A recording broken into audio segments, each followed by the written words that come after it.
much work. Hello, ladies and gentlemen, and welcome to the Queen of the Ratchet podcast. You know me as Queen of the Ratchet, but I am also Joshua Gilliard. I am here with Doshynko.com. Let them know a little bit about yourself. My name is Doshynko. I'm an alkaline electric herbalist based in Atlanta, Miami, and New York. I basically help people reverse diseases using the alkaline electric diet and also alkaline electric herbs. I am one of the family members of the late herbalist Dr. Sebi, and we're basically just continuing on his work and, helping people to change their lives. Were you close to Dr. Sebi growing up as a child? Actually, I wasn't. The thing is my uncle and my aunts, they would travel a lot. Mm-hmm. And it was more like sometimes they'd pop into town and be like, oh, they're in town, and so we would just hang out at like family parties and things like that. And so really and truly, he and my aunt were just like, my uncle and aunts that were always out of town. We barely ever saw, we didn't see them that often. And it was more my aunt who was in town a lot more.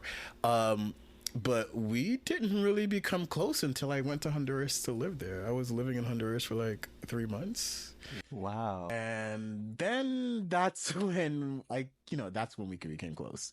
He and I kind of had a lot in common. Yeah. There are certain aspects of his personality that was like completely different from mine. Although looking back now, I realize a lot of the things that he was telling me were completely true.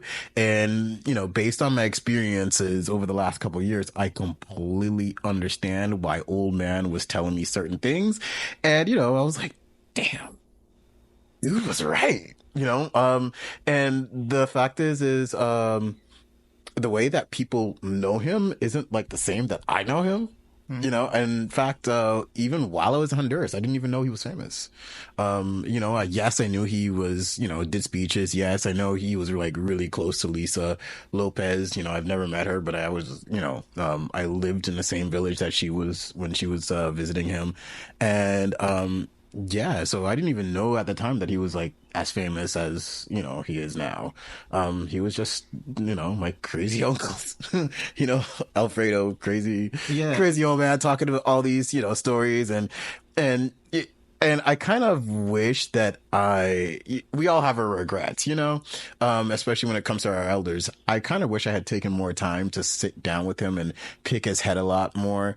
Sometimes I just wasn't in the mood for it because, I was a lot younger and a lot of these things I kind of cared about at a certain time and didn't really care about. And so I do wish that at the time I had sat down and, even recorded some of the things that we would talk about. But yeah, a lot of stuff of my experience with Sebi is really personal. Not so much in the aspect of healing. The healing aspect came from my aunts and my cousins. Mm-hmm. They were the ones who were in the background, who were helping, taking care of the clients or doing the consultations, making the herbs, coming up with the herbal formulas. And they're the ones who really trained me. So there's a lot of information, right, that gets put out there about Dr. Sebi that becomes conspiracy theories. There's a lot of conspiracy theories about what is being put out about how to heal. Why hasn't the family come more forward in the public eye and took down some of these false conspiracy theories about what Dr. Sebi was actually saying?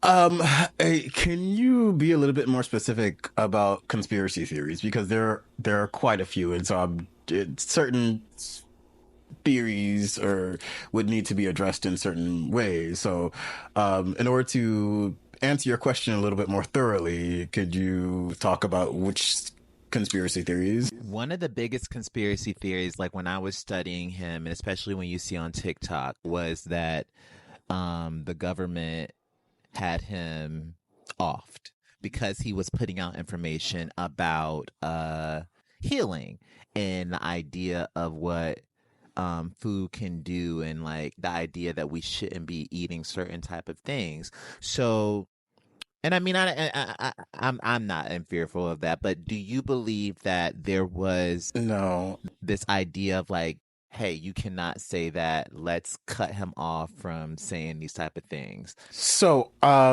it's a mix. One, me myself as an herbalist, and all herbalists do need to be careful about what they're saying, because the fact is the U.S. government. Is the American system is really set up to make money off of people. They make money off of people being sick. So this is the reason why a lot of synthetic foods are being placed, a lot of synthetic materials are being placed in foods because, they put sugar in almost everything. With sugar, it helps to deteriorate the body, causing nervous issues, causing an increase of cancer, diabetes, and there's all these kind of medications for this. So yes, the American system is basically made to make people sick, so that way they can make money off of them. When people aren't sick, they're not making money. So we as herbalists do have to be careful, especially about using the word cure. I myself don't use it. Me and my aunt, Mrs. Dr. Sebi, my aunt Pat, we kind of go back and forth like, yo, we're not in Honduras anymore. We're not in the Caribbean. Yeah, can't say them kind of things. But she's like, I don't care. Da, da, da, da. But all of my cousins and my cousin's aunt, I'm sorry, my cousin's mother, Ma'a, we avoid using that word just to avoid the headache of being taken to court like Sebi. None of us wants to have to go through that all over again. So yes, we do have to be careful about what is said because we are a threat to the system. It is what it is. Now, as with Sebi being being taken out by the government, no, that's not true. And the fact is we know who killed or who unalived him. We have evidence, and this is something that is really, really, painful for me to talk because it was a family member. This same family member attempted to do it once before in Honduras. There was a time that Sebi wasn't eating correctly. Sebi went through these things or these stages where he would just stop eating alkaline. Okay, when he would do that, sometimes he would just, do fast or, take the herbal formulas and basically cleanse it out of his body. But, being in the type of position that he was, it was really stressful. And on top of that, there were people who were out to get him, not so much the government, like, just enemies that you would have. All right. And this is part of the reason why he was so mistrustful of people, because he just never knew who he could trust, because there were always people who were after him for his money. But there was one time in specific where he went overboard and he got sick, and he got so sick to the point that he was unconscious. He was bedridden, and in his house in Honduras, it was a big, beautiful glass house, but it had stairs going up.